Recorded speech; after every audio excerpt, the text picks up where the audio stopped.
center, that is Narendra Modi ji. If you see 11 years back, 11th economy, largest economy. Today, 4th largest economy. Next year, we are going to become 3rd largest economy. And at the same time, there are predictions by Ernst & Young. By 2038, we will become 2nd largest economy in the world. I don't have any doubt about it. And also 2047, India will be number 1 economy globally. It is going to happen because of our inherent strengths. If you see here some of the reforms, I have seen tax reforms, CST, VAT, GST, improved version of GST now, another reform. With all tax reforms, we are growing 6-7% now. There is a potential of growing 10% in the near future. If all these things will happen, then nobody can stop India moving forward. This is the situation we are all here now. At the same time, ADR and India's mediation culture. Just now, Vice Chancellor rightly mentioned, if you remember mythology, Krishna was the best mediator. But of course, mediation has failed. Ultimately, what happened? That is how things are happening. And also, I have seen in my own experience, in villages, there are some respected elders to mediate so many disputes. I am personally witnessed. My father, he was not educated, but abundant common sense. More than 10 villages, they used to call him, they used to discuss, they used to redress their problems. That is how mediation has helped in India. After that, we are all talking panchayats, how they have solved all problems. Today we are having more courts according to me. But earlier, to go to court, people used to feel shy. Litigation is the last resort. That is how they have to work in the direction. Today, technology has become a very big handy. Even virtual hearings are happening, e-filing, mobile case updates, multilingual tools. All these things are making more accessible and also transparent. Online dispute resolution platforms enable parties to resolve conflicts from anywhere in the world seamlessly. Artificial intelligence has come. We have to use it discreetly, otherwise we will have a problem. And also blockchain has come. Even in blockchain, transparent proof and also enforcement can be done globally. These are all various things are happening. So, I am very happy today we are all here. What we are doing, how to take forward with innovative ways.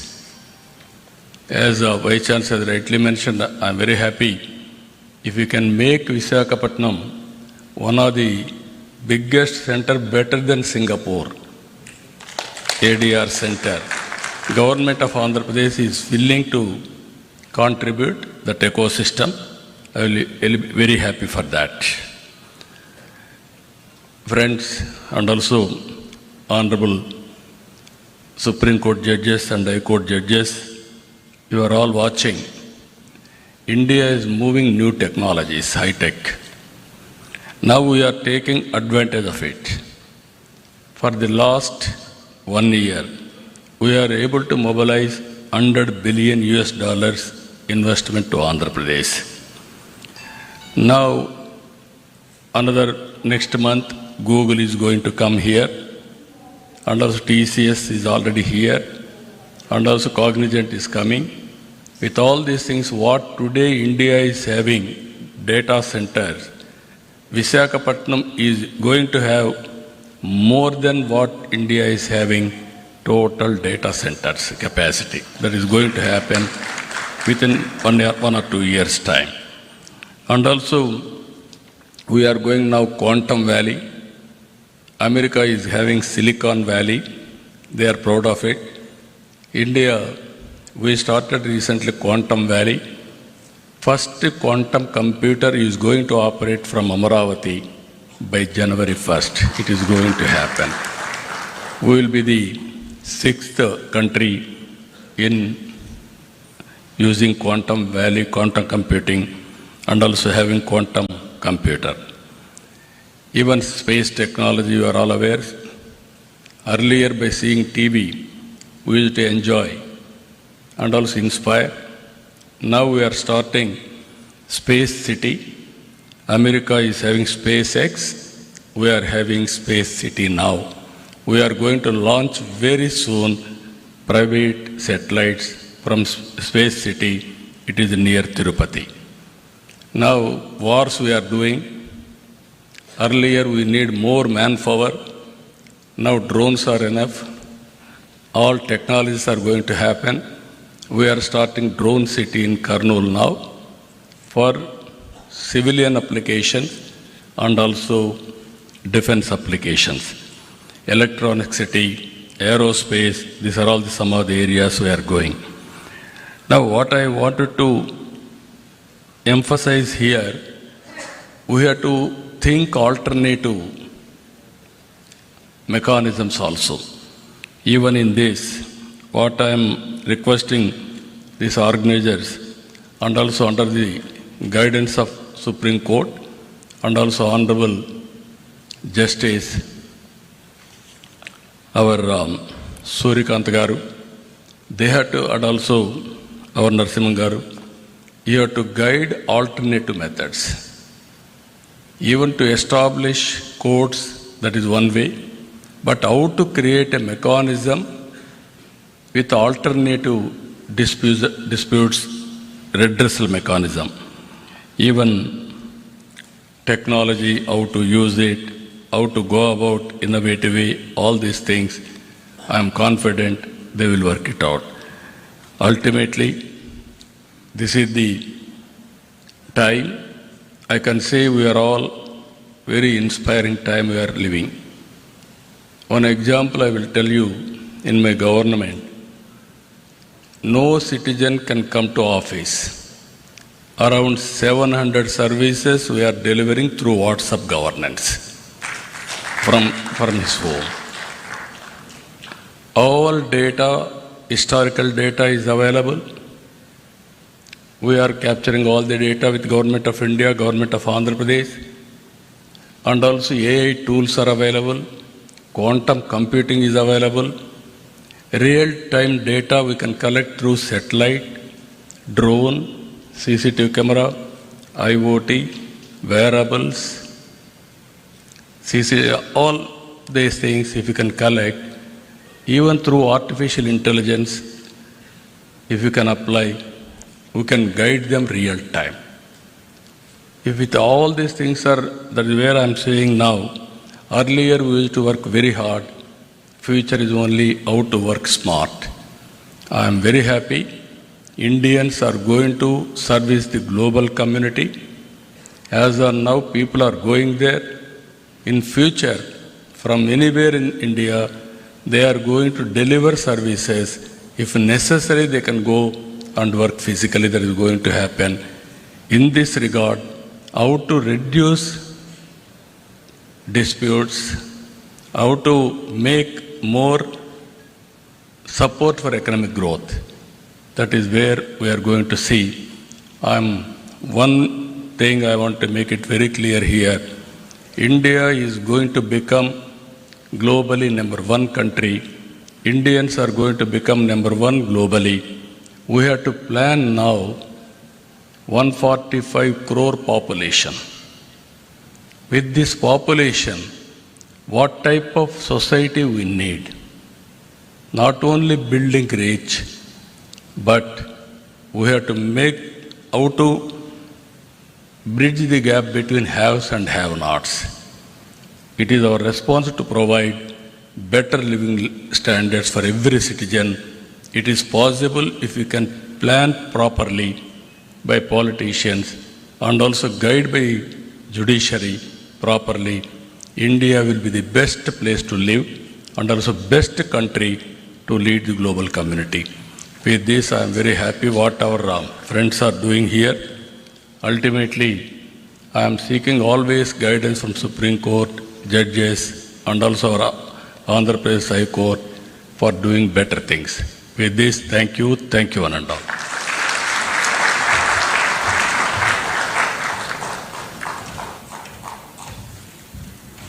Thank you, Honorable Chief Minister. I now call upon Honorable Justice P.S. Narasimha, Judge of the Supreme Court.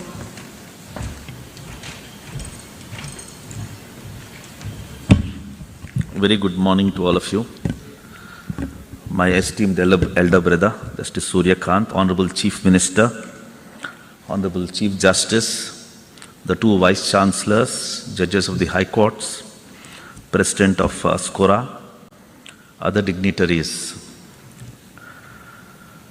Because of the time constraint, what I will do is, I will take a Passover.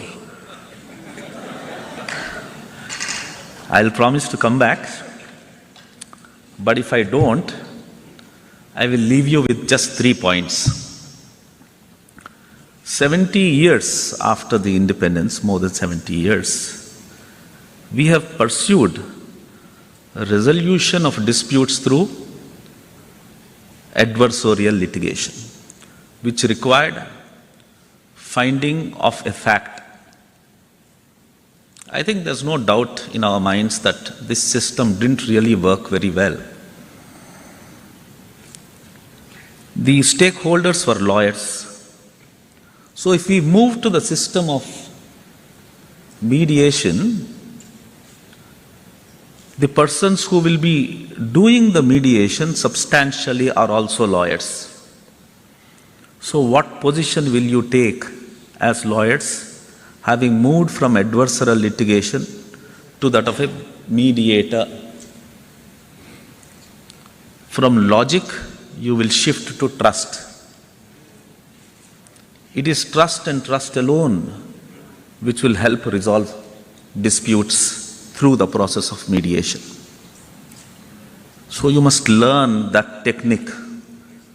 It's a facet of the heart, how you win the heart and enable the persons involved in a dispute to trust in you.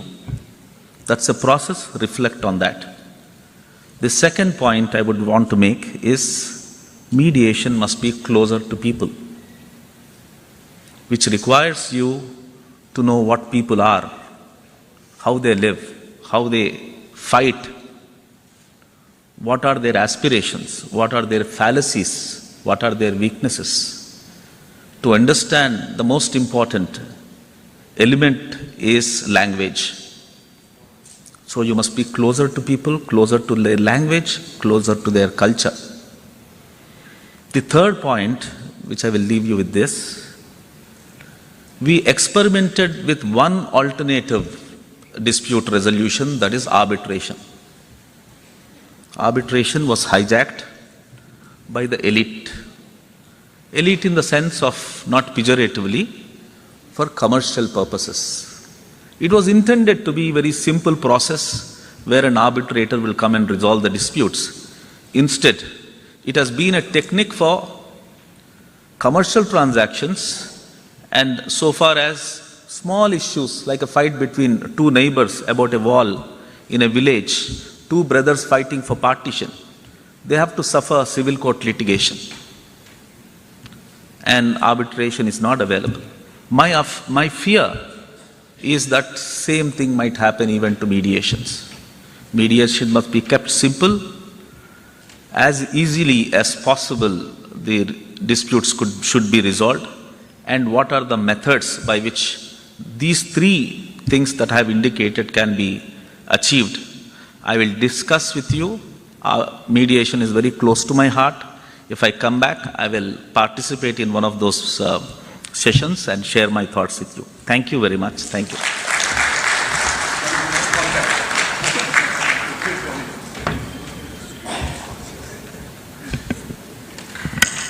Thank you, Honorable Justice Narasimha. And now call upon Honorable Justice Suryakant, Judge of the Supreme Court of India.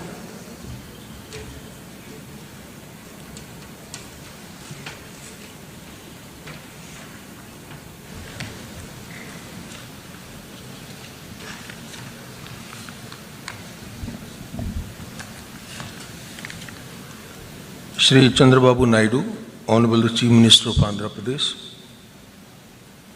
my brother and esteemed colleague, Honorable Mr. Justice P.S. Narasimha, Judge Supreme Court of India, Justice D.S. Thakur, Honorable the Chief Justice Andhra Pradesh High Court, Honorable Judges of various High Courts who are present here. We have among us Justice Nawaz from the Supreme Court of Sri Lanka. He is welcome here in this conference. Professor Dr. S. Surya Prakash, Vice Chancellor, NLIU Bhopal. Mr. Santan Krishnan, Life President of the Commonwealth Lawyers Association, and other office bearers of the CLA. Professor Surya Raju, Secretary General, ACIAM, Madam Chitra from the Trilegal, senior advocates from the Supreme Court, other members of the Supreme Court Bar and the Bar Association of Visakhapatnam and different parts of Andhra Pradesh, who are also graciously present here. Mr. Nayyar, Mr. Jain and other office bearers of the SCORA, members of the mediator community, and some of the very eminent mediators are present here. I know most of them by name, but because of the time constraint, I am not addressing them by name. We have among us Mr. Bharat, the local member of parliament. Other distinguished guests, we have Dr. Renu Raj from the United Kingdom. She is also with us. Distinguished guests, participants, and my dear friends from media. Stepping into this auditorium, one can sense the collective ambition, a gathering fueled not merely by words, but by a genuine resolve to reimagine the landscape of dispute resolution. Coming together, ACIAM, Trilegal and NLU Bhopal marks not a simple an event, but a potential turning point, where justice is no longer perceived as remote or intimidating, but as an accessible reality shaped by our own shared commitment. Justice in 21st century, let's commit ourselves, is not an aspiration, it is our responsibility. With this in mind, the theme of our conference resonates with great urgency and relevance. Today, justice must extend far beyond the confines of courtrooms, permeating our communities, businesses, and families. It is about reaching people where they are, making the principles of fairness and compassion tangible and attainable for all. This forum challenges each of us to push past routine, embrace innovation, and build solutions that are emphatic and truly effective for our times. Our Constitution does not view justice only in the narrow sense of adjudicating disputes. It speaks of social, economic, and political justice as a guiding factor. While courts play an indispensable role in enforcing rights, true justice must go beyond judgments and decrees.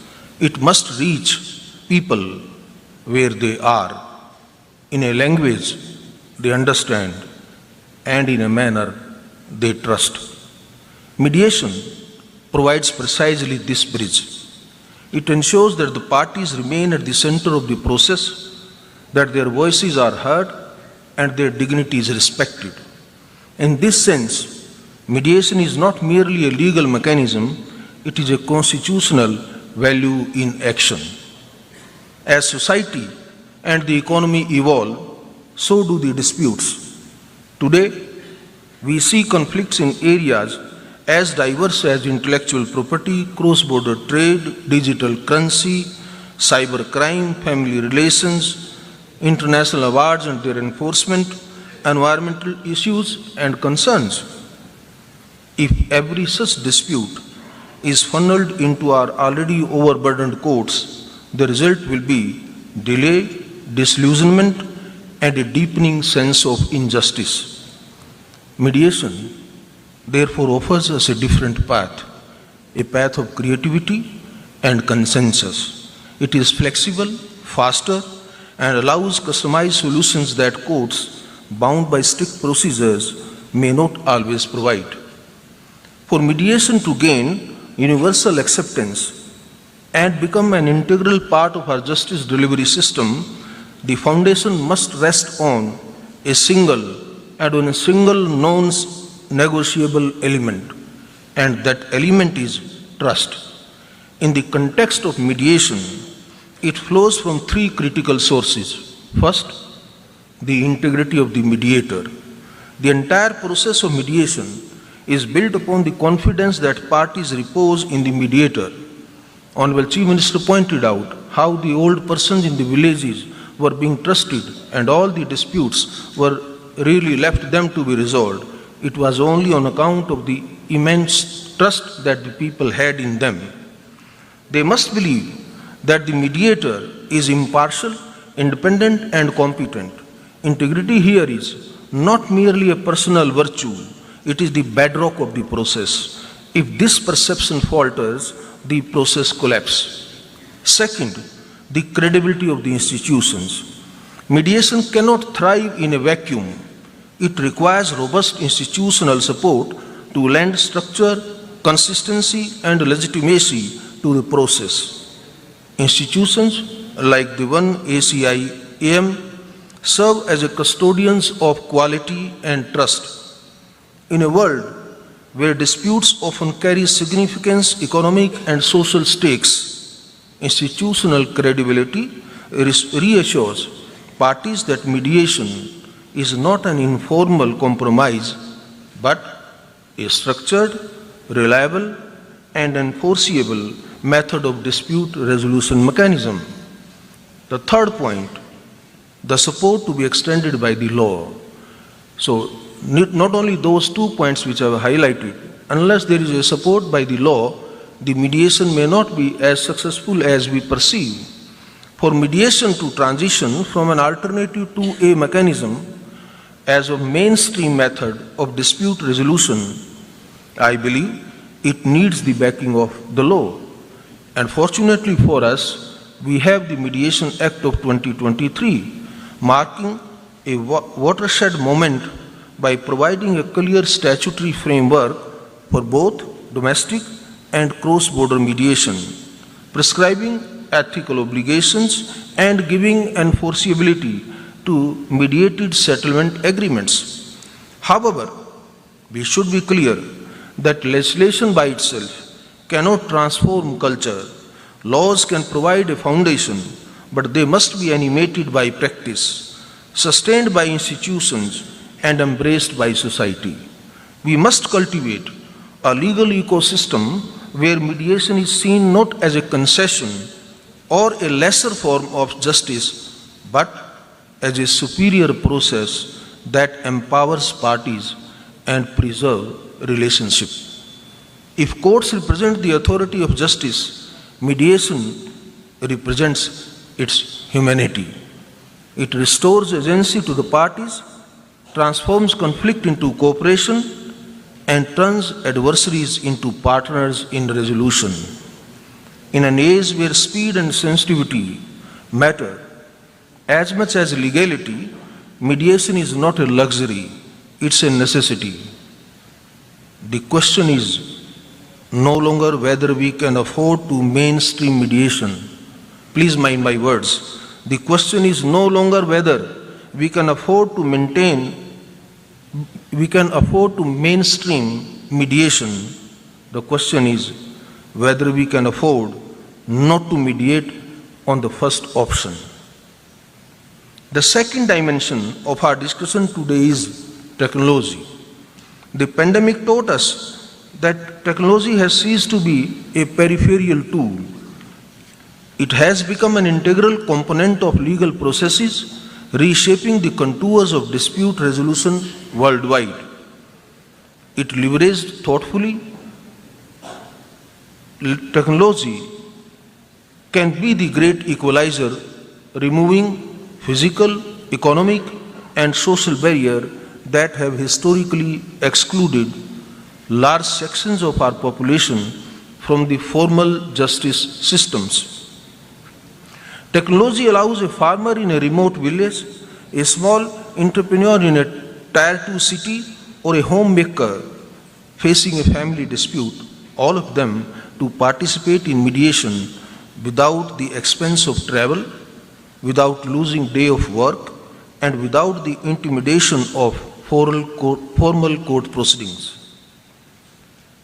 Digital mediation platforms, virtual hearings, and AI-assisted tools can bring the process of dispute resolution to the doorstep, or rather to the handheld device of every citizen. This is what inclusive justice truly means, the priceless justice that transcends geography, income, and social status. Not only domestically, but also in our increasingly interconnected world, where cross-border disputes are becoming more frequent, mediation emerges as a powerful tool for resolving conflicts quickly and collaboratively while preserving vital relationships across jurisdictions. The role of technology through online dispute resolution platforms, video conferencing, and digital document management enables the parties, separated by geography and legal systems, to engage meaningfully in mediation, overcoming traditional barriers of distance, cost, and time. By embracing technological innovation and strengthening institutional capacity, we can make dispute resolution more efficient, flexible, and just for the modern era. Yet, while we welcome these advances, we must also acknowledge the risk. Technology must be a bridge, not a barrier. If our systems are too complex or they are connectivity dependent, we may end up excluding those who need access the most. Digital literacy and infrastructure gaps remain significant challenges, and every technological innovation must therefore be accompanied by capacity building initiatives such as simple, user-friendly platforms, multilingual interfaces, and community support systems. Another aspect that deserves attention is data security and confidentiality. It cannot be emphasized enough that mediation thrives on candor and trust. Parties disclose sensitive information with the assurance that it will not be misused. When these processes move online, the duty to protect their confidentiality becomes even more critical. Institutions and service providers must invest in robust cybersecurity frameworks, encryption protocols, and ethical guidelines to ensure that trust is never compromised in the digital space. Further, technology is not merely about digitizing the existing processes. It opens the door to new possibilities. AI-driven tools can assist mediators by generating objective summaries, analyzing patterns in disputes, or even suggesting possible settlement ranges based on prior data. And all this thing, all without replacing the human element of empathy and discretion that lies at the heart of mediation. Similarly, online dispute resolution platforms can integrate language translation, voice to text features, and real-time documentation, making the process seamless and inclusive for parties across linguistic and cultural divides. Finally, let us remember that the ultimate object of technology in justice delivery is not efficiency alone, it is empowerment. It is to ensure that no person, regardless of where they live or what resources they possess, feels alienated from the promise of justice. Technology, if used ethically and inclusively, can transform this aspiration into a lived reality.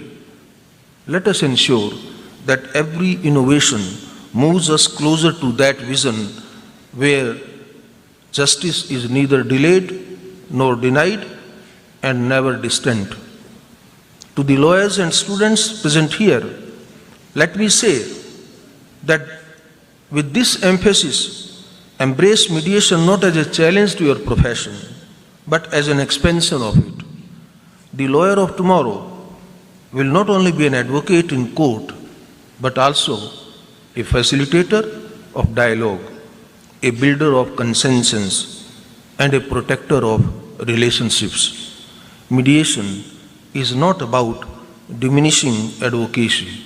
It is about redefining it for a new era of problem solving. The young mediators who train today will shape the justice system of tomorrow. This is not merely an opportunity, it is a responsibility, and I firmly hope and believe of you will take up it with sincerity and passion. Institutions like ACIAM, in partnership with academic centers and other stakeholders, will play a defining role in this transformation. They are not just training mediators, they are shaping the very architecture of justice in the 21st century. As I conclude, let me leave you with this thought, and my thought is, justice is not a fortress to be defended, it is a bridge to be built. The foundation must be anchored in constitutional values, supported by laws and institutions, strengthened by technology, and sustained by trust. Mediation is one such bridge that connects the letter of the law with the spirit of justice. Let's walk in together with confidence, creativity, and compassion. Thank you very much. Thank you very much for inviting. Jai Hind.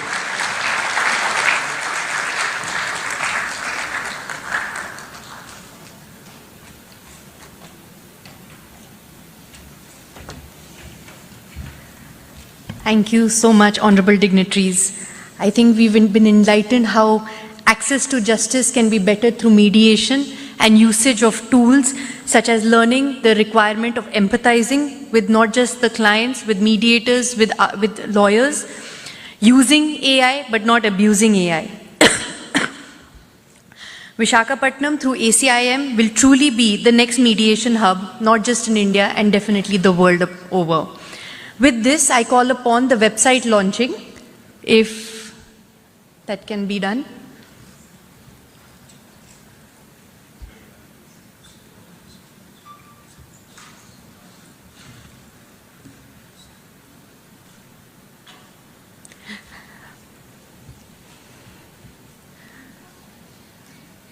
We'll proceed with this felicitation for the ceremony. I would like to call upon Advocate Abhas Sharma to facilitate Honorable Justice Suryakant.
We would now like to call upon the co-founder, ACIM, Mrs. Nikita Upalapti, to facilitate Honorable Justice P.S. Narasimha.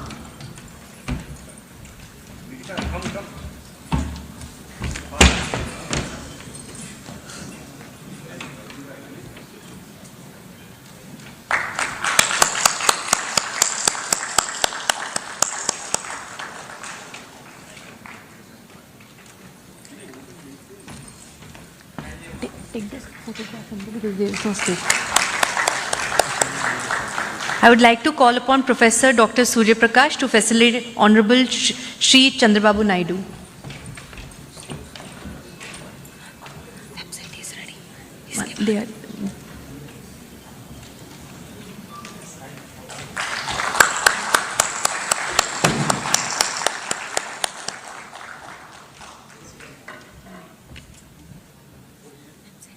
No, one second.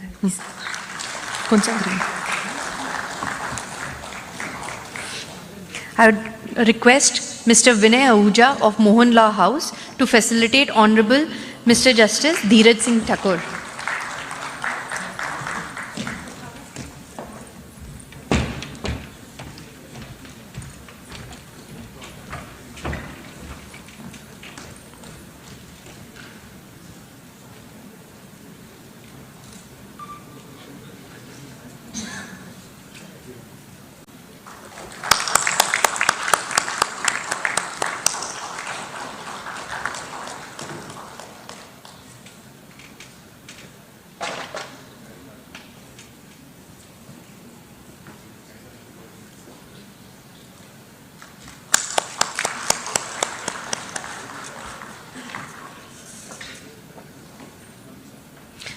We'll now also proceed with the launch of the website of ACIM.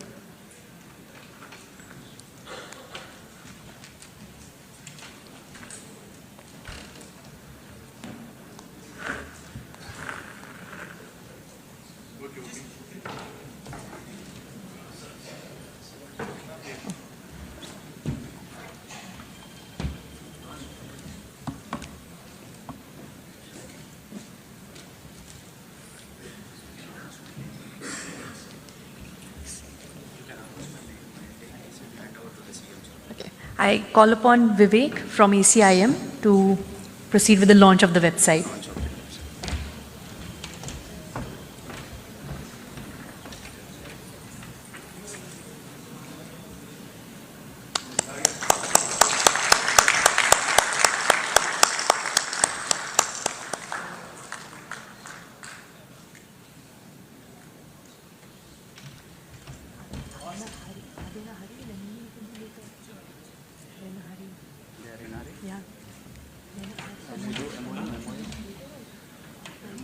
Let them come fast, very fast. For the MOU, we will call upon Professor Surya Prakash for NLIU Bhopal. And who will receive the other side? We call upon co-founder Surya Raj.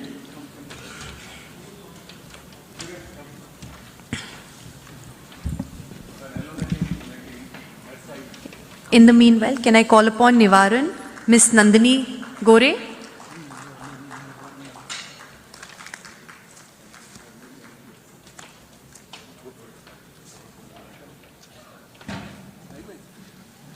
Miss Nandini. They're already. Can I next call upon Miss Shweta Rao from Fisher's Medical Ventures? Dr. Sirisha Medsi Hospital. Dr. S.P. Ravindran, NVP Law College, the representative for Farm Hazel Pharmaceuticals, Mr. Srinivas Ramanarayan from Trust.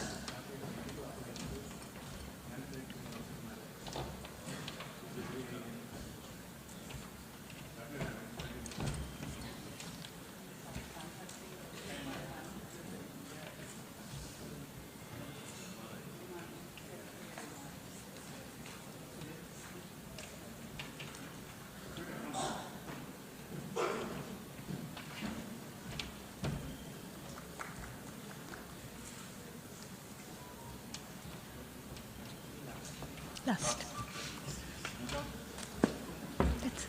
I've already called. They're not. That's it. Yeah, later.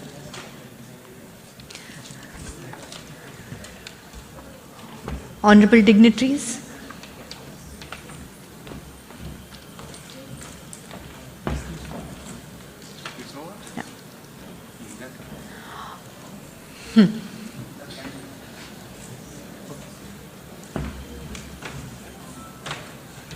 Ask all people I know. to raise from national anthem, touch it. Honorable dignitaries, thank you for your time. We'll end with the national anthem.